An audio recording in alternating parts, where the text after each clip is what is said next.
This is exactly why Dominic Solanke is the perfect replacement for Harry Kane. Solanke was the man of the match for Spurs as we kicked off our Europa League campaign last night with a 3-0 victory against Qarabag. It was far from straightforward, but we got over the line. And Dominic Solanke is a player that I want to talk about in a lot of detail in this video. Welcome back to the Ben Bowman YouTube channel. I hope you're all doing well. In this video, we're going to break down exactly what we learned from the 3-0 victory against Qarabag in Europa League last night, with a particular focus on Dominic Solanke. We're also going to talk about the setup. We're going to talk about the red card as well. And we're going to talk about the fact that Spurs might have just learned something from Arsenal when it comes to these corners. But we will come back to that because I want to start with the setup. Obviously, this was the team that Spurs went with last night at Basuma, Sarr and Bergvall in midfield. I think we were all licking our lips at the prospect of seeing that.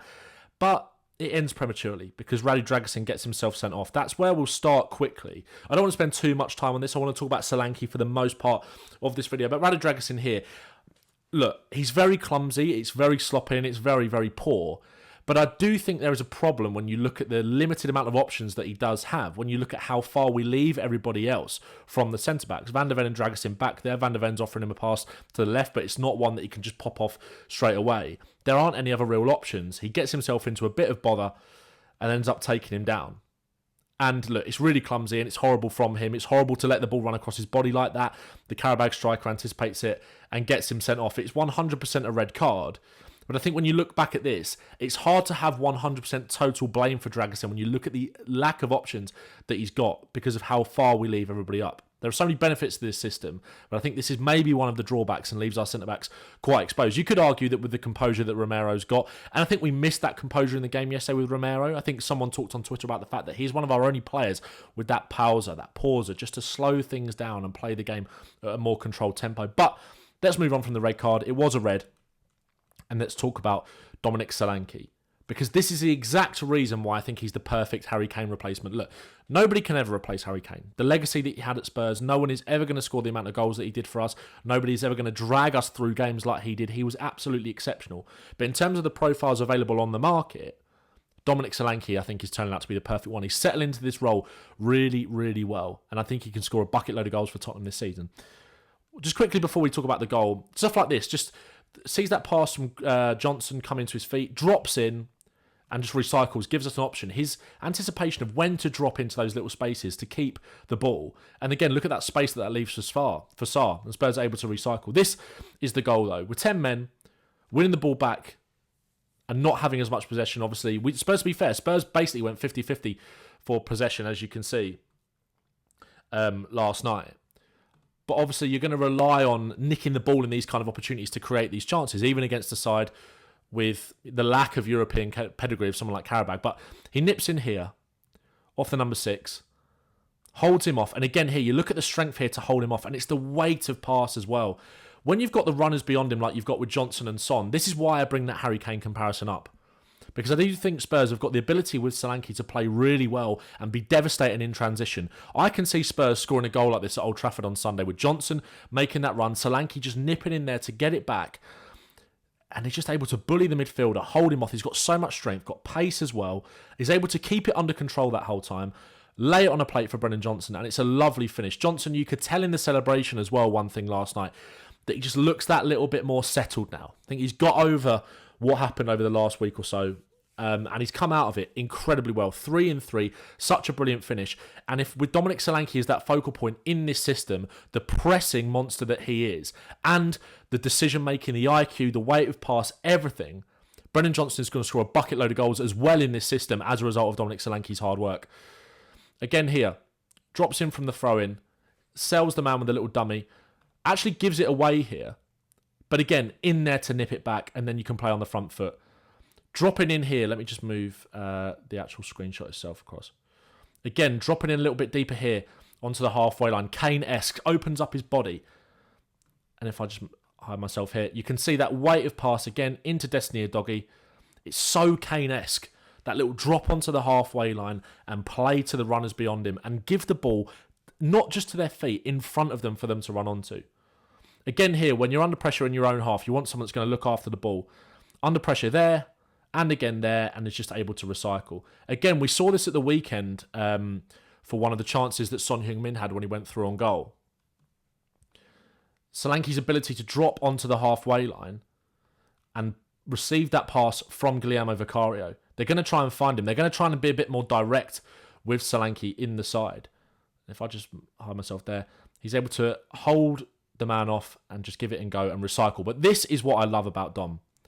This is what I absolutely love about Dominic Solanke, and he so nearly scores from this, and it all comes from his hard work. Obviously, he got that goal in the game last night. Again, it's another tap-in, just like it was against Brentford, the rebound, but I want to come and talk about his movement for the goal as well, because I think that's something that's gone unnoticed a little bit. I don't care if he scores 20, 25 tap-ins this season, because his hard work off the ball and for the team on the ball as well, you know, you make your own luck. You get your rewards for playing that way. And he's been absolutely excellent so far for Spurs. And he's really growing into the role. There's been a lot of chat in the media about him finally breaking his duck, all those kind of nonsense narratives. He's now got 2 in the last 2 games. And I think he's going to start going on a streak now, Solanke. I do genuinely think he's settled really well. But this is what I love here. He knows that the number 6, forgive me, I can't remember his name, Julio Ramal, he's vulnerable. He's nicked the ball off him already for the first goal. He has a look, and then he goes, and he uses his strength again and wins it back. And then look at the bodies you've got flying forward. Again, this is with 10 men. That's going to be important, because you're not going to have quite as much possession as you used to. Spurs, without going down to 10 men, in the first half, if we go back and look at this quickly, the game changed a lot in the second half. They really came at us, to be fair, Qarabag, and they were unlucky maybe not to get something from the game. They missed a penalty. They had chances. Vicario made some great saves. But if you look at here, in the first half, we dominated the ball still. Still had 63% possession. I was at the game last night, and I remember saying to my old man sat next to me, I said, I don't think this is going to change too much for Tottenham. I still think we're going to dominate the ball. But you look in the second half, it was Qarabag that dominated, 66% possession. So that's why these little situations where you're able to just nick the ball back with them committing bodies forward, and with the runners that Spurs have got, obviously Brennan Johnson isn't on the pitch at this time, came off at half-time, but Kulusevski's there as well. You've got Sonny. Sonny takes over. And this is what you love about Solanke as well. I think one thing that I think went a little bit unnoticed when we signed him, because he doesn't look like the quickest player, but he is exceptionally rapid. And he gets on the shoulder of Son Heung-Min there. It's a good pass from Sonny, and Solanke has the chance, and it's saved. But again, like I said, it all comes from his hard work, and he's going to score a lot of goals that way. I just think so much of it is Kane-esque. I really do think that. His decision-making, the weight of pass, the intelligence, the pressing, the selflessness, the willingness to bring other players into play, those runners beyond him. He's an exceptional talent. But he finally does get his goal, his deserved goal. Sonny there. It's a nice little move from Spurs, actually. Ball over the top, clips to Sarr. We're still being brave, even with the 10 men. We're 2-0 up. Still going for that third goal. Sarr off the ball. His legs were important for Spurs last night. I didn't think he had the greatest game on the ball. And I actually thought Yves Bissouma had a poor game on the ball as well. I think there's been a lot of almost division when it comes to talking about the performances of Bissouma and of Pat Matar Sarr as well. I think what they did off the ball was important for Spurs. I think Sarr's legs were important, especially in the game where there's going to be space. It's going to open up a little bit with the 10 men as well. His ability to track back, cover ground, and get forward as well was 100% important. I would have liked to have potentially seen Lucas Bergvall left on in that situation with 10 men. It was obviously very unfortunate for him, because I think he would have allowed us that little bit more control in the game. I was screaming for Bentancur to come on in the second half just to calm things down a little bit, like that performance that we saw from him at the weekend. I think both of their 2 performances in Bissouma and Sarr off the ball last night were good for Spurs. But on the ball, I thought Bissouma especially was quite sloppy. And it left us quite vulnerable in certain situations, whether it was an under-hit pass or he'd get tackled. And to be fair to Bissouma, he'd win it back a lot of the time, especially in that first half. But overall, I didn't think it was the greatest performance from those 2. But again, that's split opinion a little bit. Feel free to disagree in the comments. Look, I think, like I said, I think their work off the ball was important. But on the ball, I thought they let us down just a little bit. And if you look at Bissouma's stats from the game yesterday, he actually had a pretty impressive one. Like I said, off the ball in terms of winning the possession back 11 times in that first half, 6 duels won, most fouls won as well, most interceptions, most possession won in the final third. In terms of breaking up that play again when you're under pressure with 10 men, that's really important. I think sometimes the thing that's just holding Bissouma back that little bit is that lackadaisical nature in possession some of the time, that laid back approach, which, you know, sometimes helps him to beat a man when he looks that little bit casual. It's obviously quite hard to nip the ball off him. But yesterday just disappointed me a little bit on the ball. But again, can't be too harsh on him. But this is the goal for Solanke, and he gets his just desserts. He gets the rewards that he's been craving all game. Sonny gets the shot off, and as he gets the shot off, you can see Solanke make that movement because he knows there's a good chance the keeper spills that, just like he did with the goal on Saturday. Again, the one on Saturday was far more straightforward. He's there with Maddison. Spurs get, obviously, press the ball, win the ball back. Maddison's through on goal, and Solanke is there. He was either there for him to square it or for him to have a shot and rebound and for to fall to him. But this is a lot more deliberate from Solanke. You can see, like I said,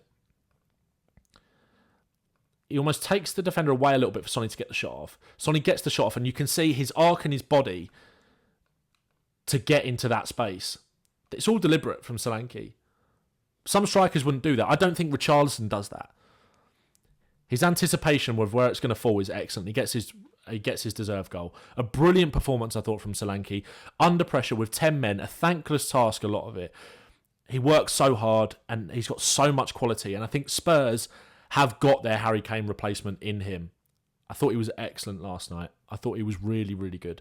And again, goals will continue to come. Just like this, little poacher's goals. He's got that instinct, but his overall play... And this is the thing about this media narrative that I sort of spoke about before. I feel like there's been almost this willingness for Solanke to flop in a funny way. I heard people in the media almost talking about his mentality and all these kind of things, which I just don't understand. I think Solanke was ready to make that move to a top club. He's got it, and he's shown exactly why. Look, he scored 2 tap-ins against Qarabag and against Brentford. But his overall play in those games, the game against Arsenal and the game against Leicester, have warranted these goals finally coming. And like I said, it's not a coincidence. You make your own luck by working hard and then getting in these positions to get those easy goals, get those chances. So I'm buzzing for him, and with the service and the way that we play, I think he'll score 20, 25 goals across all competitions. And I come back to this, and I'll do a preview for the Man United game tomorrow, which will be out on the channel. So make sure you watch that. Make sure to like and subscribe to this video, or subscribe to the channel off the back of this video if you've enjoyed it as well. I love doing these breakdowns for you guys. United's vulnerability often comes in transition. They're vulnerable to a high press. They press high up the pitch. They leave gaps in midfield, and then they sit in that low block. And I think if Spurs are able to nick the ball, just like Liverpool did at Old Trafford a few weeks ago, in United's half, and have the runners of Johnson, of Son, of Kulusevski, of Maddison, of Solanke, I really think our strengths matched up against their weaknesses. I think there's a really good chance Spurs could turn United over on Sunday. I think they're vulnerable, and I think Dominic Solanke is going to have a massive role to play in that. But I'm going to talk about that more in the preview video itself. What else do we want to talk about? We've talked about the red card. We've talked about Solanke. The performance itself was an odd one. It was incredibly strange game. Peak Europa League. Look, Spurs did not sit in with 10 men at all. I didn't think we were going to do it. And fair play to Qarabag for coming and giving it a go. Look, we were vulnerable at times. That we both had 3 big chances each. Spurs were still able to create 3 big chances with 10 men and keep a clean sheet. A lot of that down to Guillermo Vicario. Made some excellent saves. Obviously, they missed a penalty as well, which did help. And look, we were vulnerable. We had real moments in that game where we were sloppy playing out from the back, and it very nearly cost us. But we were brave. We worked hard with 10 men, and we got the job done. And I think this team showed character. I think under previous managers, I think there's a good chance that this team potentially folds in a similar situation. I want to talk finally about Pat Matasar's goal, because it looks a little bit like, with those in-swinging corners as well, Spurs might have learned something from Arsenal here. For so long last season, we moaned about the fact that teams would come and they would block off Vicario and they wouldn't allow him to get out. Well done, Ben Davies, for finally doing it to an opposition goalkeeper, because we don't do it enough. It's not a foul, and you will get away with it. Stands in front of the keeper, doesn't allow him to come for it. You can see there, blocking off the defender that's blocking off the keeper. It makes its way out to Sarr, and he volleys it into the back of the net. So well done to Tottenham for that. Because again, our defensive set pieces for me this season have improved. Our attacking set pieces, I think, have left quite a bit to be desired. But again, it's just those small margins in these games that add up to a lot over the course of the season. So well done to Tottenham for that. It came at a time when we needed it as well. I think the goal came just after half-time in the 49th minute, because Qarabag, they gave as good as they got. They did really well in that second half, and fair play to them. But we needed that second goal. It always felt like that was going to be the case. And Papsar got it. And big Dom Solanke got the third.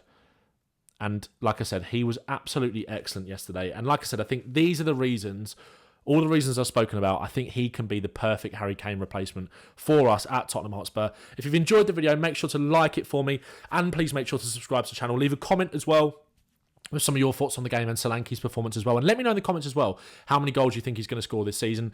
Like I said, there will be a preview video out on the channel for Manchester United tomorrow. I'm going to the game on Sunday, so the video will be out on Monday where we break down what we learned from that. And hopefully we're talking about a win. And that would be 4 wins in a row. I said Spurs could go on a run, and we might just be seeing it. It might just be clicking under Big Ange. And I think some people might have to eat and swallow their words. Thanks very much for watching, and up the Spurs.